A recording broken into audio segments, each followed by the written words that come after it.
what I'm gonna try to do now is go a bit out of my comfort zone, and I'm gonna do it because first of all, these are very uncomfortable times, so it's not a time for me to think about my own comfort. And second of all, we know that when we go above our own natures, so Hashem also goes above his nature, his rules of nature, and creates miracles. So we need a lot of those miracles right now. And third of all, one of the things that I am always praying for the most is that other people, for example, politicians, should just do the right thing and not worry about what other people are going to think, what other nations are going to think. So this is my small way of not worrying about what other people are going to think, and hoping that because all Jewish people are one body, that this will help give strength to those who are making big decisions. So we're now in a time when we don't just want Mashiach to come, we need Mashiach to come. And I think everyone is feeling it, just where is Mashiach? I don't have the answer. But by now is the time to really think, well, what else can we do? What have we not done yet to make the Geulah a reality?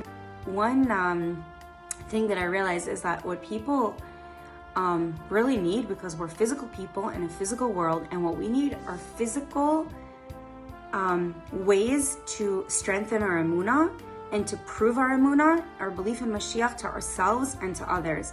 And just one way that I saw that was we had a challah bake in Moscow by a few different organizations last week, and over there we gave out 500 magnets with the brachos that we're going to say when Mashiach comes. And these are the magnets.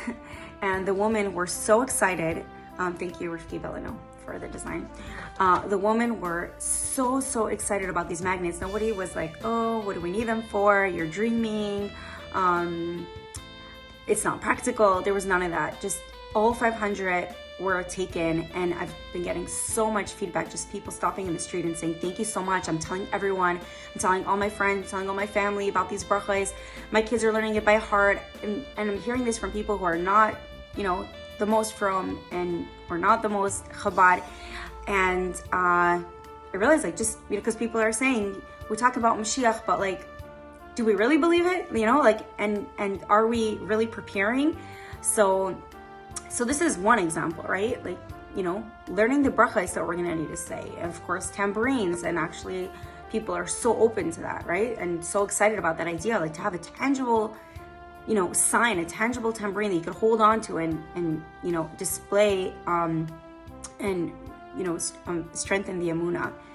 But there's one more thing that is the most probably physical, tangible expression that we can show, both again for ourselves and for the world and to Hashem, to the Rebbe, that we really, really believe that we're really ready. And that is the Rebbe's palace. So I don't know if everyone knows the story of the Rebbe's palace. It's written down.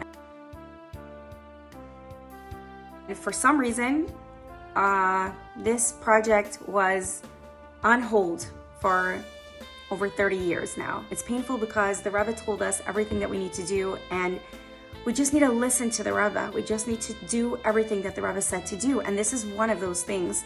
And I feel like this is something so special because, like we said, if we would just be doing a palace, even just people hearing about it would be such a dose of emunah. Wow, these people are serious. They really believe it, and that just makes everyone get in touch with their emunah, that they have hidden inside. And I was thinking about it, why is it so hard for us? Why is it so hard for us to do it? And why is it even so hard for me to talk about something like this? And one idea that I had, I don't know if this is what it is, or one of the factors, is that this has to do with our relationship with the Rebbe. How do we relate to the Rebbe?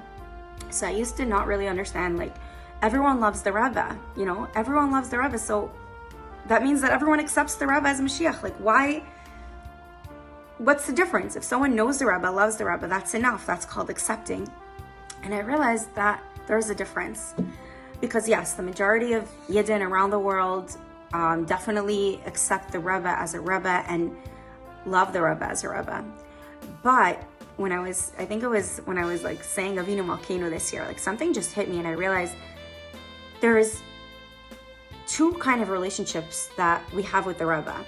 One of them is Avinu, he's our father. And honestly, that's the one that I feel most of the time. It's like, your father, you just know that you could always rely on your father, that he loves you so much unconditionally, and that he's always there to help you no matter what, no matter how many times you mess up, no matter what you did. He's your father. You just feel so safe and so comfortable. And it's a beautiful thing, and that's the way that I usually relate. But the thing with father is that there's a disadvantage, which is that we don't necessarily always listen. I don't know, at least my kids don't always listen, right? So it's like, your father, he's there for you when you need him, and you love him, but you don't necessarily always do what he tells you to do. So in order for the Rebbe to be able to finish the job and take us out of Galus as Mashiach, and this is a word that's so hard for us to hear, even for me, I don't know why, like Melech, right? Like why is that such a hard word? And I thought maybe because Melech is a very different relationship. It's a relationship of awe, of bittul, of surrender, of saying, the Rebbe said it, we have to do it. We have to do whatever the Rebbe says, like a general. If the Rebbe said to do it, whether we want to or not, whether it's comfortable or not, whether we understand it or not, we just have to do it. And this kind of relationship, which is more of like a yira of the Rebbe as a melech, I think this is maybe what we need. And thinking about it, like if we would have listened to the Rebbe and taken all the Rebbe's advice and just done it, so Mashiach would have been here a long time ago, right? We have to just do what the Rebbe said to do. And this is one example. And who cares? Whoever Mashiach is, right? He's going to need a palace. And it was fascinating to learn that this is one of the things that needs to come before the Beis HaMikdash, is meant to come before the Beis HaMikdash. We're not allowed to build a Beis HaMikdash. That's not what we're being asked to do. But the palace for Melech HaMashiach is something that we're not only allowed to do, that we were told that we need to do this. And we were told in Tafshin Beis already that it was the time, that all the end times passed, it's time to do this now. So it's not my decision, but we believe in the power of every single Jew as we're all connected. And the more we as Jewish women come together supporting and saying, yes, we still believe the Rebbe, yes, the Rebbe said Mashiach's coming, nothing changed after Gimel Tammuz. The Rebbe's Nevuah didn't disappear, it didn't go away, it can't. And we see actually the opposite. We see more and more how all the Rebbe's words are so much more, like we see the truth of the Rebbe's words, especially speaking about Eretz Yisrael. We see it more than ever before. And a lot of things that are just painful to talk about, because we know if we only listened to the Rebbe, we could have presented so much suffering. And for now, like in the positive, just let's gather together, all of us, and be strong and just be a united front saying, yes, the Rebbe said to do this, nothing changed. We are 100% ready to do whatever depends on us.